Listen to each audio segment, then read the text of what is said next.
कभी भी नहीं की थी, फुर्सत भी नहीं थी। इस सदी के बच्चे जितने बिगड़े हुए हैं, दुनिया में बच्चे इतने बिगड़े हुए कभी भी नहीं थे। और कारण, इस सदी के माँ बाप जितनी चिंता कर रहे हैं बच्चों की, उतनी उन्होंने कभी भी नहीं की थी। फुर्सत भी नहीं थी, समय भी नहीं था, जिंदगी का संघर्ष इतना था। सुबह 5 बजे उठ के चला जाएगा किसान खेत पर काम करने, सांझ होते होते लौटेगा। कहां फुर्सत थी, कहां समय था कि बच्चों के साथ बैठे, कि रेडियो सुने, कि टेलीविजन देखे, कि बच्चों को फिल्म ले जाए। कहां सुविधा थी, कहां समय था। रोटी रोजी पूरी नहीं हो रही थी, बच्चे जल्दी ही प्रौढ़ हो जाते थे। ये तुमने ख्याल किया? अभी भी गांव के बच्चे जल्दी प्रौढ़ हो जाते, क्योंकि छोटी सी बच्ची चली पिता का भोजन लेके खेत की तरफ। उतनी छोटी बच्ची शहर की किसी काम की नहीं, उस पर तुम कोई भरोसा नहीं कर सकते। वो अपनी भोजन ठीक से कर ले, वही मुश्किल मालूम होता। पिता का भोजन क्या खाक ले जाएगी? गांव की छोटी बच्ची घर का भोजन बनाने लगती। अभी तुम्हारी बच्ची को भोजन करना भी नहीं आता, उस पर टेबल पे उसके सामने बैठ के मां को उसको भोजन करवाना पड़ता है। तुम जरा फर्क देखो, जितना छोटा गांव होगा उसके बच्चे उतने ही जल्दी प्रौढ़ हो जाते। चले गाय को चराने, बैल को चराने, दूध लगाने, लकड़ी बीनने, जिंदगी शुरू हो गई। सच तो यह है, मनोवैज्ञानिक कहते हैं कि जिस तरह के बच्चे हम अभी देख रहे हैं, ये केवल 200 साल की उपज है। 200 साल के पहले इस तरह के बच्चे थे ही नहीं दुनिया में। मनोवैज्ञानिक तो कहते हैं कि जिसको हम अब कहते हैं किशोरावस्था, वह होती ही नहीं थी पहले। क्योंकि 7-8 साल का बच्चा तो काम में लग जाता। अब बच्चा जब 25 साल का हो जाता तब काम में लगता है, और तब भी लग जाए तो सौभाग्य। क्योंकि तो 25 साल बिना काम करने की आदत, 25 साल मुफ्तखोरी करने की आदत, 25 साल तक मां बाप के ऊपर निर्भर रहने की आदत। कोई लंबा छोटा समय नहीं, लंबा समय 25 साल। अगर 75 साल जिएगा तो 1/3 जिंदगी हो गई। 1/3 जिंदगी तो आदत हो गई निर्भर रहने की। अब अचानक काम और जिम्मेवारी। आज अमेरिका में जो बच्चे हिप्पी हो रहे हैं, उसका कारण तुम समझते हो? अमेरिका सबसे ज्यादा समृद्ध है, इसलिए सबसे ज्यादा विकृत बच्चे पैदा हो रहे हैं। समृद्ध होने के कारण जरूर से ज्यादा ध्यान दिया जा रहा बच्चों पर।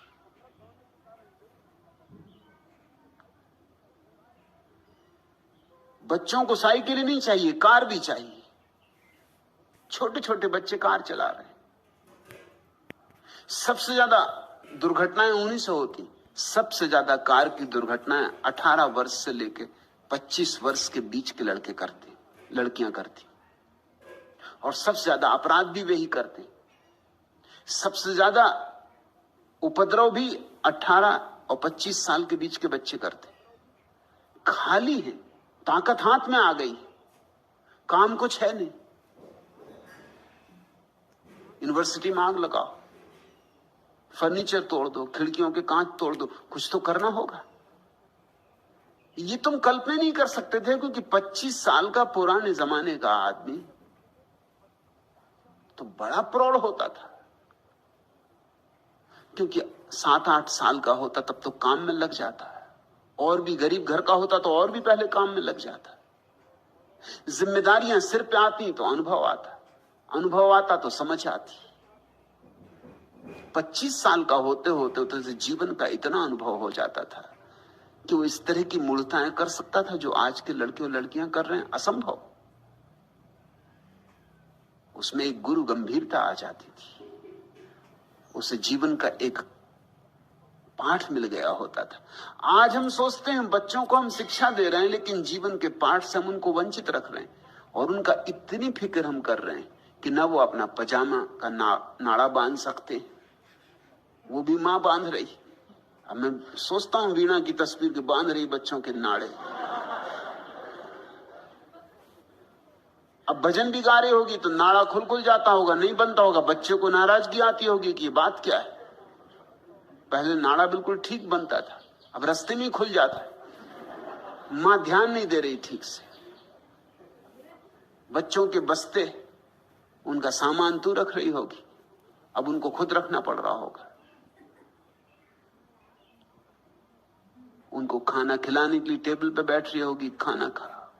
बच्चे रो रहे हैं आज के, किस लिए रो रहे हैं पूछो उनसे। पुराने जमाने के बच्चे रोते थे कि भोजन चाहिए। आजकल के बच्चे रो रहे हैं कि उनको मां भोजन करा रही, वो उन्हें भोजन नहीं करना, आंसू टपक रहे हैं, और मां सामने बैठी कि भोजन करो, उन्हें भोजन नहीं करना, या उन्हें यह भोजन नहीं करना, उन्हें आज कुछ और चाहिए। कि आज वो जाना चाहते हैं कॉफी हाउस, इडली डोसा या कुछ और। उन पर ध्यान, उनको 24 घंटे ध्यान चाहिए, और इस ध्यान से कुछ लाभ नहीं होने वाला उनको। ये जो जिस लड़के को 25 साल तक उसकी मां ने ध्यान किया है और ध्यान दिया है और हर तरह से उसकी फिक्र की, ये कल विवाहित होकर अपनी पत्नी से भी यही अपेक्षा करेगा और उपद्रव शुरू होगा, क्योंकि उसकी भी फिक्र की गई है और वो अपने पति से ऐसी अपेक्षा करेगी जैसे अपने पिता से अपेक्षा करती थी। कलह शुरू हो जाएगी, पहले दिन से कलह शुरू हो जाएगी। उनकी आकांक्षाएं, अपेक्षाएं बढ़ी। लड़की चाहेगी कि पति पिता की तरह सारी अपेक्षाएं पूरी करे, पति चाहेगा कि पत्नी मां की तरह सारी अपेक्षाएं पूरी करे। ये कैसे हो सकता है? दोनों की आकांक्षाएं बढ़ी, अभिलाषाएं बढ़ी, और दोनों ही गिरेंगे, क्योंकि दोनों ही पूरा नहीं कर पाएंगे। दुनिया ने इतने तलाक कभी नहीं जाने थे और इतना दुखी दाम्पत्य जीवन कभी नहीं जाना था। उसके कारण थे क्योंकि इतनी अपेक्षा कभी नहीं की थी। अपेक्षा का कोई कारण नहीं था। ऊपर से देखने में तो लगेगा कि अगर ध्यान हमने बच्चों पर कम दिया तो नुकसान होगा, ऐसा नहीं।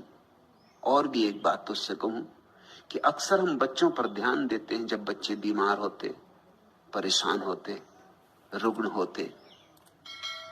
वैज्ञानिक हिसाब से जब बच्चे रुग्ण होते हैं, परेशान होते हैं, बीमार होते हैं, तब बहुत ध्यान नहीं देना चाहिए, क्योंकि ध्यान का गलत संबंध जुड़ रहा है।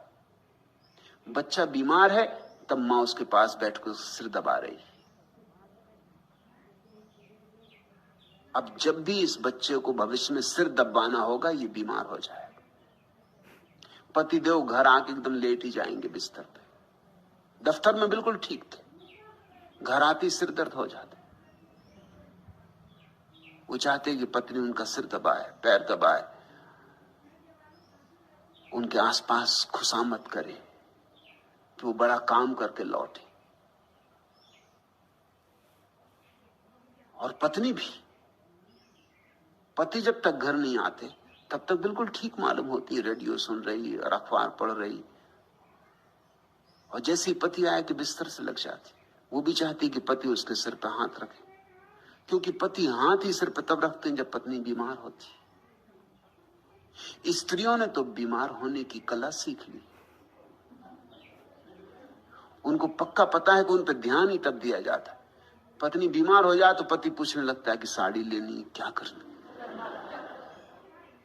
जो करना हो माई करो, मगर बीमार ना हो।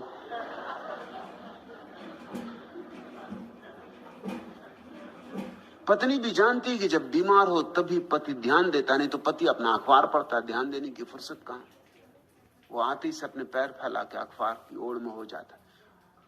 अखबार ओट है, वो बचने का उपाय है। पति आते से अखबार खोल लेता है, पत्नी इत्यादि सब उस तरफ छूट गए, झंझट मिटी।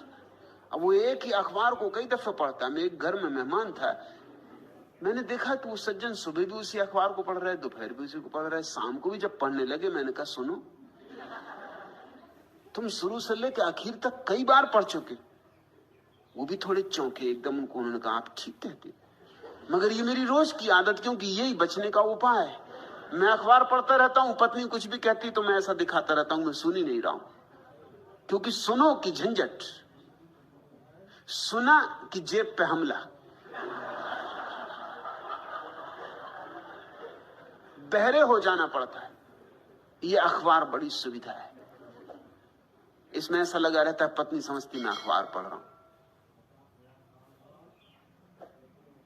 बच्चों पर जब वे रुग्ण हो तो उनकी सेवा करना, लेकिन ध्यान मत देना।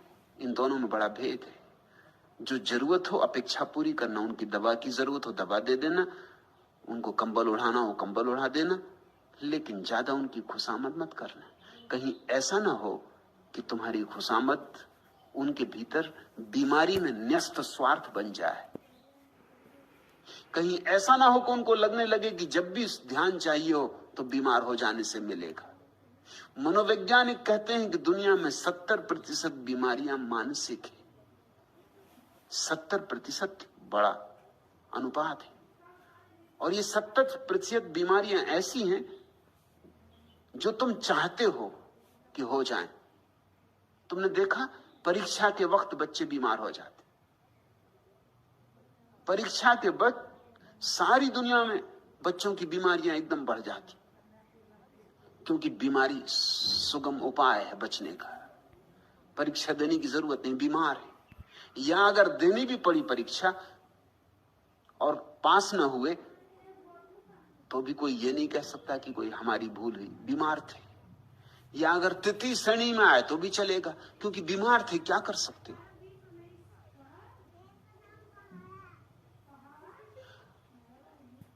ये तो बीमारी बड़ी तरकीब बन गई। और इस आदमी ने बीमारी के साथ संबंध जोड़ लिया स्वास्थ्य की बजाय। मेरी अपनी देशना तो यही है कि जब बच्चे स्वस्थ हों, चाहो तो उन पर थोड़ा ज्यादा ध्यान दे देना, मगर जब बीमार हो तो ज्यादा ध्यान मत देना। ध्यान को स्वास्थ्य से जोड़ने दो। जब बच्चे मस्त हों, आनंदित हों, उनको गले लगा लेना। लेकिन जब बीमार हो तब कंबल ओढ़ा कर उनको सुला देना। ये कठोर मालूम पड़ेगा, ऊपर से तो कठोर साफ ही लग रहा है। लगेगा कि मैं कोई उल्टी बातें सिखा रहा हूं। ऐसे में उल्टी ही बातें सिखाता हूं। लेकिन जब बच्चा बीमार हो तब उसे कंबल उड़ा के सुला देना, दवा पिला देना, बस ऐसे जैसे नर्स करती। उस वक्त मात्र तो मत दिखलाना। सुविधा हो तो नर्स ही रख देना, वो ज्यादा अच्छा। लेकिन जब बच्चा प्रसन्न हो, आनंदित हो, तो कभी उसे गले भी लगाना, उसका हाथ में हाथ लेकर नाचना भी। उसका स्वास्थ्य में रस जोड़ो, ताकि जिंदगी भर उसका रस स्वास्थ्य में रहे, बीमारी में ना हो जाए। दुनिया की 70%